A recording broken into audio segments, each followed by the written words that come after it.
tugas filsafat ilmu yang Mama Dian kasih kok belum? Ibu belum nih, besok mau buat ke mana? Tahu susah ya, lu aku bantu bedo. Coba. Isko pakai ChatGPT, sudah kok cepat. Jangan Tuhan kasih otak itu untuk berpikir, bukan pakai ChatGPT ya. Hai, kok ada yang muda nih kenapa cari-cari yang sulit? Pakai ChatGPT su. Jangan, Mama Dian tuh tahu kalau betul pakai ChatGPT.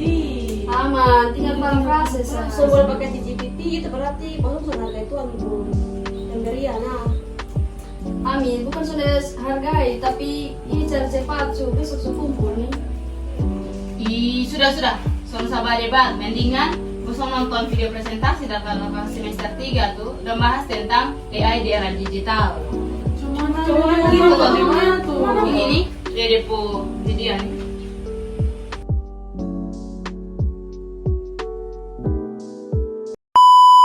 Shalom. Perkenalkan kami dari Kelompok 3 akan mempresentasikan esai reflektif tentang ontologi dan AI, Hakikat kemanusiaan dalam perspektif teologi. dan kehadiran AI yang mempengaruhi ontologi manusia sebagai makhluk ciptaan. dan implikasinya terhadap iman Kristen. Selamat menyaksikan. Tuhan Yesus memberkati. Shalom. Baik, yang pertama kita akan masuk dalam pentingnya AI di era digital. Era digital merupakan zaman yang identik dengan kemajuan teknologi yang pesat. Merujuk pada penggunaan digital semakin berkembang. Akses informasi menjadi sangat mudah dan cepat, tidak terhalau batasan dan jarak. Digitalisasi bukan hanya tentang teknologi, melainkan juga tentang perubahan pola pikir dan adaptasi manusia dalam dunia baru yang saling berhubungan. Perkembangan era digital yang semakin meningkat bahkan serba canggih ini membutuhkan suatu hal yang dapat mengimbanginya, seperti AI atau Artificial Intelligence atau dapat dikatakan juga kecerdasan buatan, yang merupakan sistem komputer yang membantu manusia dalam melakukan kegiatan yang membutuhkan juga intelijensia. Mulai dari hal-hal sederhana hingga yang rumit seperti aplikasi media sosial dengan algoritma canggih. Perangkat penerjemah teks juga dalam bidang profesional, AI digunakan untuk memproses data sulit yang dibuat oleh manusia. Kegiatan manusia yang dapat AI lakukan yaitu hal-hal yang berkaitan dengan fungsi kognitif dan mampu melakukan apapun dan dimanapun. AI sangat penting di era digital ini karena memiliki peran penting di berbagai bidang kehidupan manusia. Nah, contohnya saja peningkatan efisiensi dan produktivitas, pengambilan keputusan yang lebih baik, peningkatan kualitas hidup, serta inovasi teknologi dan ekonomi. Penerapan AI sudah amat menjadi bagian dari kehidupan kita, serta menjadi bagian dalam Internet of Things.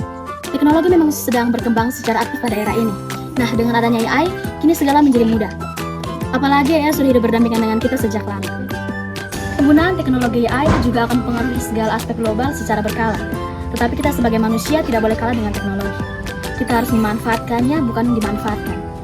Tidak dapat dipungkiri lagi bahwa teknologi sekarang sudah berakar kemana-mana. AI menjadi trending global karena kemudahan akses dan juga implementasi sudah terjadi dimanapun, seperti dalam sektor pendidikan, industri, kesehatan, dan lain sebagainya. AI atau Artificial Intelligence merupakan hasil dari bidang ilmu teknologi yang dirancang secara khusus sehingga menjadikan teknologi menjadi cerdas sehingga dapat memecahkan atau menyelesaikan masalah-masalah manusia seperti tugas-tugas baik itu psikologi, matematika, kesehatan, kognitif, ekonomi, bisnis, dan lain-lain untuk mencapai kecerdasan yang maksimal dengan tujuan yang variatif. Sedangkan filsafat ini merupakan ilmu yang mengkaji tentang kebenaran.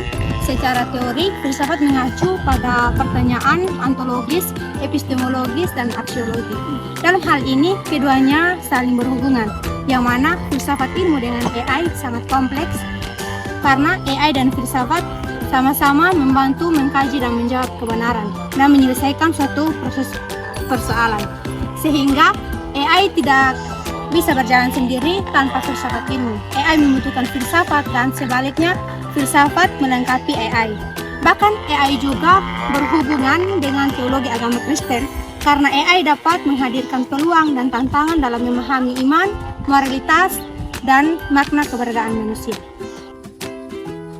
AI juga berhubungan erat dengan teologi agama Kristen karena AI dapat menghadirkan peluang dan tantangan dalam memahami iman, moralitas, dan makna keberadaan manusia. AI juga membantu memberikan peluang dalam memahami teks-teks Alkitab sehingga pemahaman mengenai teks-teks Alkitab menjadi mudah dan cepat. Contohnya dalam pembuatan khotbah. Namun tantangan dalamnya pembuatan khotbah secara cepat kadang tidak relevan dengan situasi dan konteks dalam jemaat tersebut.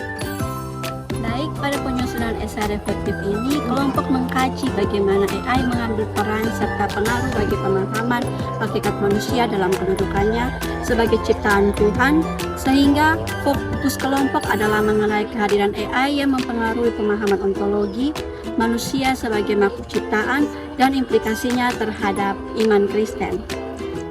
Pemfokusan ini bertujuan dalam memahami secara baik dan benar akan kehadiran AI di dunia ini dalam mempengaruhi hakikat manusia sebagai makhluk ciptaan Allah. Baik, kita akan masuk pada konsep filsafat ilmu. Filsafat ilmu adalah sebuah penyelidikan mengenai ciri-ciri pengetahuan ilmiah dan metode untuk memperolehnya. Menurut Robert Arkeman, filsafat ilmu adalah sebuah tinjauan kritis tentang pendapat ilmiah dewasa yang dapat dibandingkan dengan bukti-bukti terdahulu.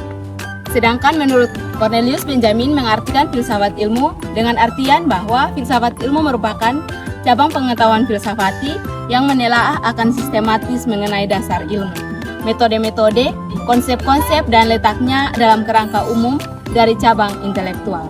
Ontologis berasal dari bahasa Yunani yang berarti ilmu tentang keberadaan. Sebaliknya, istilah ontologi yakni ilmu yang mempelajari hakikat yang ada, yang merupakan realitas terakhir, baik yang konkret atau jasmani maupun abstrak. Ontologi mempelajari sifat dasar dari apa yang nyata, secara fundamental, dan bagaimana berbagai kategori logis seperti sifat logis seperti objek fisik, hal universal, dan abstraksi dapat dikatakan ada dalam rangka tradisional. Dalam konsep filsafat ilmu yang berkaitan dengan sisi ontologi, maka kedua hal ini saling melengkapi terkait penjelasannya. Seperti yang telah disampaikan di atas, hakikat abstrak dan atau jenis menentukan kesatuan atau kesamaan dari berbagai macam jenis, bentuk, dan sifat hal-hal atau barang-barang yang berbeda-beda dan terpisah. Hakikat jenis dapat dipahami sebagai titik sifat abstrak tertinggi daripada sesuatu hal. Filsafat ilmu juga mempengaruhi akan keberadaan suatu ilmu yang baru.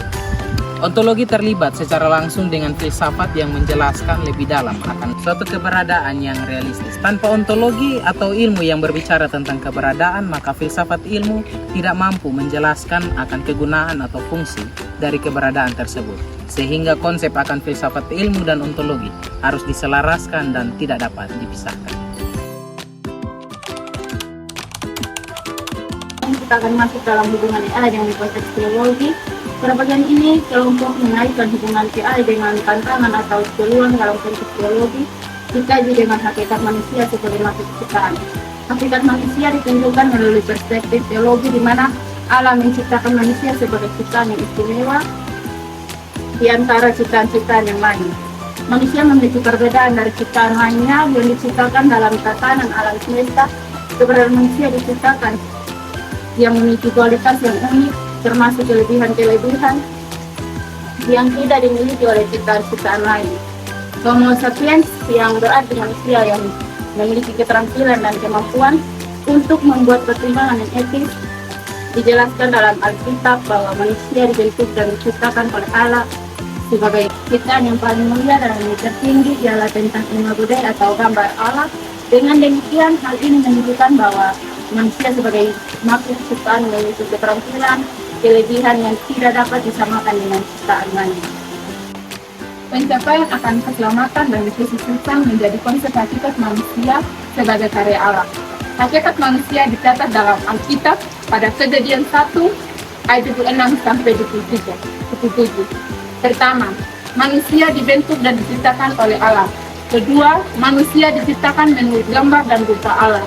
Ketiga, manusia memiliki kapasitas yang memberi pemahaman bahwa manusia lebih dari apapun, diciptakan secara sempurna.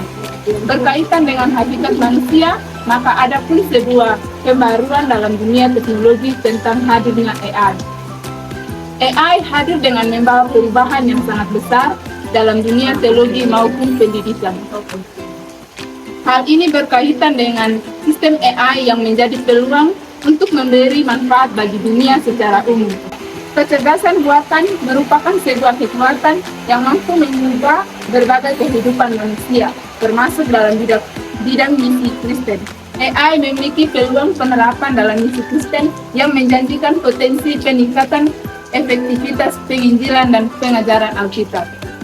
Dalam lingkup gereja, AI dapat membantu gereja untuk memahami pendengar melalui analisis data dan pola perilaku. AI memungkinkan gereja merancang strategi penginjilan yang lebih relevan dan efektif. Penggunaan AI dalam pengajaran Alkitab dapat memungkinkan pembelajaran yang sesuai dengan kebutuhan dan minat individu. Dengan memanfaatkan metode pembelajaran, media pembelajaran Alkitab yang disesuaikan dengan kurikulum dan materi pembelajaran yang sesuai dengan tingkatan pengetahuan, minat, dan gaya belajar masing-masing. Hal ini dapat memungkinkan orang untuk belajar dengan lebih efektif dan menarik karena materi yang disajikan sesuai dengan kebutuhan dan preferensi mereka. Ketika AI dibandingkan dengan keberadaan manusia, maka manusia memiliki kemampuan dalam berpikir, berbicara, bergerak, berjalan, bekerja, memiliki perasaan, moral yang baik, kemampuan mengelola alam, dan lain-lain. Begitu juga dengan AI. Kedua sisi ini sama-sama memiliki pengaruh, bahkan memiliki kemampuan yang hampir sama. Namun, kehadiran AI terkadang mengambil alih seluruh peran dari manusia yang membuat keberadaan manusia perlahan-lahan diabaikan.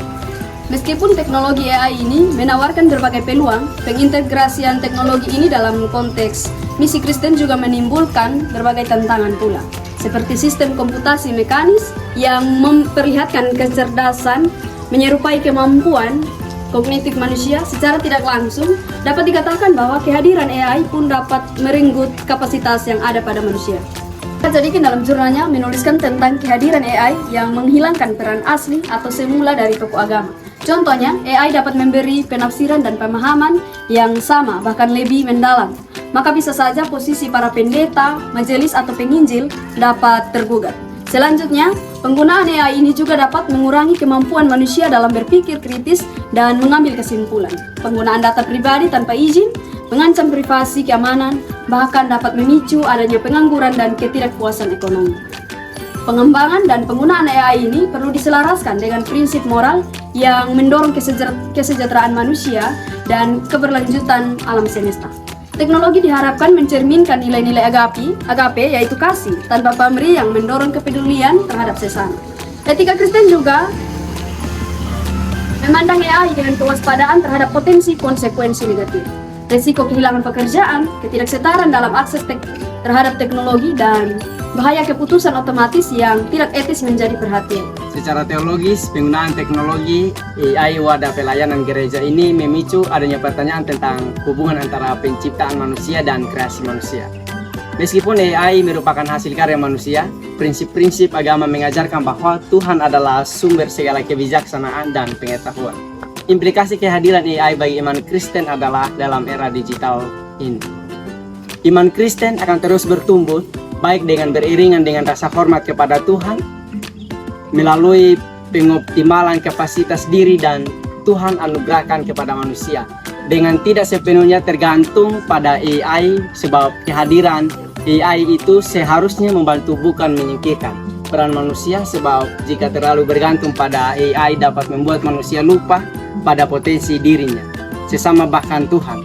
Di sisi lain, kita perlu terbuka dengan setiap perkembangan yang ada dengan dasar bahwa Tuhanlah yang memberi kecerdasan kepada manusia untuk menghasilkan teknologi yang kita gunakan saat ini. Kita akan masuk dalam contoh konkret hubungan AI dan hakikat manusia sebagai makhluk ciptaan. Yang pertama, asisten virtual. Asisten virtual berbasis AI seperti ChatGPT semakin populer dan memudahkan kehidupan sehari-hari. Namun, kemudian ini menimbulkan kekhawatiran, seperti manusia menjadi terlalu bergantung pada AI untuk berpikir dan menyelesaikan masalah, sehingga kemampuan berpikir kritis dan mandiri manusia berkurang. AI berpotensi menggantikan peran manusia dalam berbagai bidang, termasuk pekerjaan dan bahkan tugas-tugas spiritual seperti pengajaran agama. Penggunaan AI yang berlebihan dapat menyebabkan penurunan kemampuan berpikir, menganalisis, dan mengambil keputusan secara mandiri. Contoh yang paling konkret misalnya, dalam kalangan kampus, mahasiswa cenderung menggunakan AI untuk menyelesaikan tugas tanpa berusaha berpikir kritis. Sedangkan dalam kalangan agama, AI digunakan untuk pengajaran, tetapi berpotensi menggantikan peran pendeta dalam memberitakan firman Tuhan. AI dapat membantu dalam memahami teks-teks agama, namun juga berpotensi mengurangi peran manusia dalam interpretasi dan pengambilan keputusan. Termasuk dalam contoh yang kedua, Alkitab GPT. AI dapat mencari ayat Alkitab berdasarkan kata kunci, tema, atau konteks tertentu dengan akurasi tinggi. Nah, AI dapat menyediakan tafsiran dan penjelasan tentang ayat Alkitab, menyertakan referensi dari berbagai sumber terpercaya. AI bisa membantu pengguna melakukan renungan pribadi dengan menawarkan pertanyaan refleksi yang sesuai dengan bacaan Alkitab yang dipilih. Aplikasi Alkitab ini menunjukkan bagaimana teknologi AI bisa membantu manusia memahami dan menerapkan pesan Alkitab. Namun perlu diingatkan bahwa AI tidak dapat menggantikan peran manusia dalam menjalin hubungan pribadi dengan Allah dan menafsir Alkitab dengan bijak. Oke, kita masuk dalam kesimpulan. AI menjadi salah satu teknologi yang membantu pertumbuhan dan perkembangan di dunia. Digitalisasi sangat penting untuk memudahkan akses dalam dunia teknologi. AI turut untuk memberikan berbagai dampak, baik dampak positif dan negatif. Dalam perspektif yang negatif, AI sering digunakan untuk kepentingan yang merugikan. Dalam hal ini berkaitan dengan mengurangi peran manusia dan menutup lapangan pekerjaan. Terlibat secara langsung akan pengaruh dari AI tersebut. Gereja perlu untuk melihat sejauh mana AI berperan untuk menolong pembangunan iman kepada Allah Tritunggal. Gereja di zaman sekarang ini juga menggunakan teknologi digital dan AI sebagai wadah pemberitaan firman Tuhan. Di Indonesia, gereja-gereja menggunakan AI sebagai media untuk menyiarkan secara langsung maupun tak langsung akan ibadah-ibadah dan kegiatan-kegiatan lainnya yang berkaitan dengan lingkungan gereja, sama halnya dengan ilmu teologi. Ilmu teologi saat ini juga dijadikan tempat untuk menitik pengetahuan dan ilmu baru. Keterlibatan AI dalam dunia pendidikan teologi sangat besar. Hal ini dikarenakan ilmu teologi memiliki jangkauan yang sangat luas yang mengakibatkan pemahaman secara logika manusia saja tidak cukup. Namun, dampak penggunaan AI di dalam dunia ilmu teologi jika disalahgunakan maka akan mengakibatkan pemahaman atau perspektif yang salah. AI memberikan pemahaman yang bisa membuat orang-orang keliru, sehingga ilmu teologi harus memiliki keseimbangan dengan AI yang keberadaannya sebagai teknologi digital yang semakin modern tersebut dapat bersifat terhubung dan selaras. Penggunaan AI dalam lingkungan gereja dan ilmu teologi tidak dapat dianggap sebagai sebuah transformasi ke arah yang lebih maju, melainkan AI dapat dijadikan sebagai media pembantu yang menolong dan membantu pemberitaan firman Tuhan dan tanggung jawab pelayan. Baik, kita akan masuk dalam bagian saran yang terbagi dalam dua, yaitu yang pertama, saran untuk gereja dan saran untuk kampus. Gereja perlu mengambil sikap yang terbuka terhadap perkembangan teknologi serta mengakui bahwa teknologi merupakan sarana demi kemajuan dan kebaikan manusia. Namun, di sisi lain, gereja juga harus aktif meningkatkan bahwa teknologi tidak pernah boleh menggantikan nilai-nilai esensial yang mendasari iman. Gereja harus mengembangkan pedoman etika yang jelas untuk pengguna AI dalam konteks pelayanannya, dan pendidikan teologi juga harus membekali calon pendeta dengan keterampilan dan pengetahuan yang diperlukan untuk era digital dan menggunakan AI secara bertanggung jawab. Gereja harus menggunakan serta mengimbau jemaat dalam menggunakan AI dengan bijak, karena AI hanya alat bantu, bukan untuk menggantikan peran manusia seutuhnya, tapi hanya sekedar membantu serta memastikan bahwa gereja menggunakan AI sesuai dengan nilai-nilai Kristiani, serta gereja harus memberi batasan-batasan dalam menggunakan AI. Baik, kita akan masuk dalam saran yang kedua, yaitu untuk kampus. Sebagai bagian dari pihak yang hidup dalam era digital ini, lembaga pendidikan juga harus perlu membuka diri terhadap setiap perkembangan yang ada, yakni AI. Karena AI ini sangat membantu dalam berbagai sektor, termasuk pendidikan. Namun, di samping itu, semuanya harus tetap dilakukan dengan bijaksana, sehingga AI ini tidak menguasai manusia, namun hanya sebagai sarana yang membantu meringankan pekerjaan manusia. Kampus juga perlu mengajarkan mahasiswa tentang risiko dalam menggunakan AI, agar mahasiswa dapat menjadi pemimpin yang bijaksana dan bertanggung jawab dalam menggunakan teknologi. Kampus juga perlu mengadakan program edukasi dan seminar, seperti mengadakan acara-acara yang membahas isu-isu terkini seputar AI dan dampaknya terhadap masyarakat.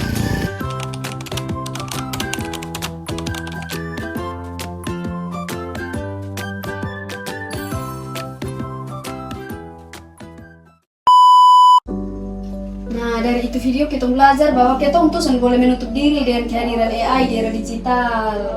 Tapi ketong juga harus menggunakan AI dengan baik dan bijaksana. Oh, berarti ketong bisa tetap pakai nih GPT, tapi ketong harus pakai dengan bijaksana. Bertanggung jawab. Tapi jangan kecanduan juga, ketong harus keluarkan ketong potensi dan ketong sendiri. Kakak dong video bagus sih, pas udah dapat nilai A dari Ramdian. Kita naik. Bantu.